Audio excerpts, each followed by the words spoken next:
வாழ்க வளமுடன், வாழ்க வளமுடன். இந்த வீடியோவில் நம்ம பார்க்க போகிற டாபிக் என்ன அப்படின்னா, வெண்குஷ்ட ரோகம் யாருக்கு? அதாவது வெண்குஷ்ட ரோகம் அப்படிங்கிறதுக்கு இங்கிலீஷில் என்ன பேருன்னு பார்க்கலாம். லியூகோடர்மா அப்படின்னு பேர். அதாவது வெண் புள்ளிகளை வெள்ளை வெள்ளையாக புள்ளிகள் மாதிரி இருக்கும். அதை நம்ம என்ன சொல்கிறோம் அப்படின்னா லியூகோடர்மான்னு சொல்கிறோம் ஆங்கிலத்தில். அதுவே உடம்பு ஃபுல்லாக பேட்ச் பேட்சாக வெள்ளை கலரில் உடம்பு மாறுது அப்படின்னா அதுக்கு பேர் விட்டிலிகோன்னு சொல்கிறோம். அப்போ லியூகோடர்மா, விட்டிலிகோன்னு சொல்லி ரெண்டு வகையாக பிரிக்கிறோம். வெண் புள்ளியை லியூகோடர்மான்னு சொல்கிறோம். வெண் குஷ்டம் அல்லது வெண்படை அதை விட்டிலிகோ அப்படின்னு சொல்கிறோம்.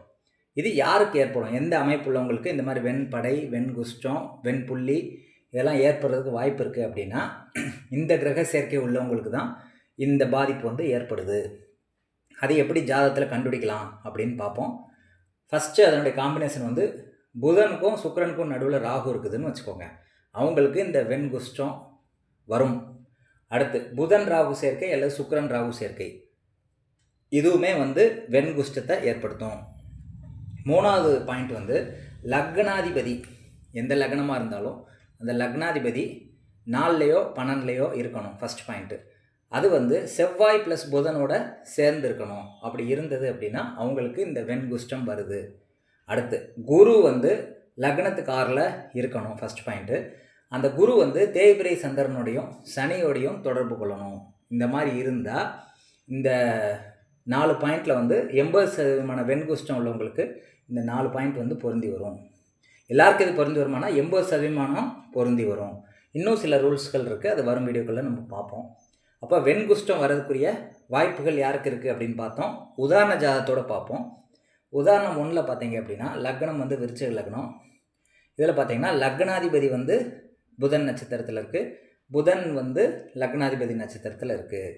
அப்போ இங்கே லக்னாதிபதியே செவ்வாயை அது புதனோட நட்சத்திர பரிவர்த்தனை இருக்குது. அப்போ செவ்வாய் புதன் தொடர்பு லக்னத்தோடு ஏற்பட்டிருக்குங்கிறதுனால இந்த மாதிரி ஜாதகத்துக்கு வெண்புள்ளி வெண்குஷ்டம் வரும். அடுத்து இந்த 2வது உதாரண ஜாதகத்தில் பார்த்தீங்க அப்படின்னா நீங்கள் கன்னி லக்னம்னு எடுத்துக்கோங்க. கன்னி லக்னாதிபதி யார்? புதன்.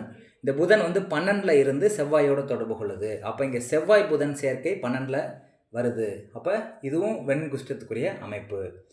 இன்னொரு உதாரணம் பார்க்கும்போது மகர லக்னம். லக்னாதிபதி சனி.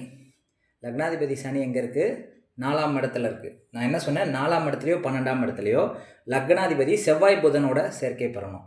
அப்போ 4ஆம் இடத்துல சனி இருந்து அது புதனோட சேர்க்கை பெற்றிருக்கு. செவ்வாய் புதன் வீட்டில் இருக்குது. அப்போ செவ்வாய் புதன் பரிவர்த்தனை ஆயிடுச்சு. அப்போ செவ்வாய் புதன் சேர்க்கை இந்த லக்னாதிபதியோட ஏற்பட்டு 4ஆம் இடத்துல இது நடந்திருக்கு.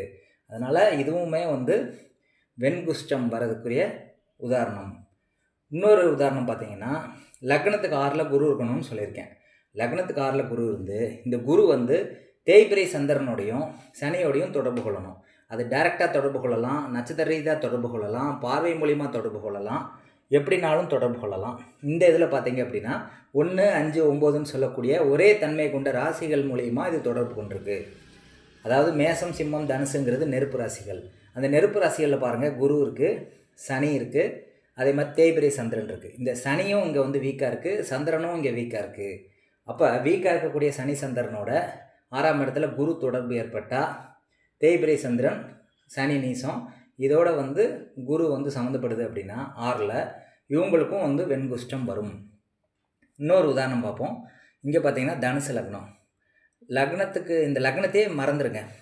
அதாவது சுக்கிரனுக்கும் புதனுக்கும் நடுவில் ராகு இருக்கா? புதனுக்கு அப்புறம் ராகு இருக்குது, அதுக்கப்புறம் சுக்கிரன் இருக்குது. அப்போ சுக்கிரனுக்கும் புதனுக்கும் நடுவில் ராகு இருந்தாலே அவங்களுக்கு இந்த பிரச்சனை வருது, எந்த லக்னமாக இருந்தாலும். இந்த லக்னப்படி பார்க்கும்போது லக்னாதிபதி யார்? குரு.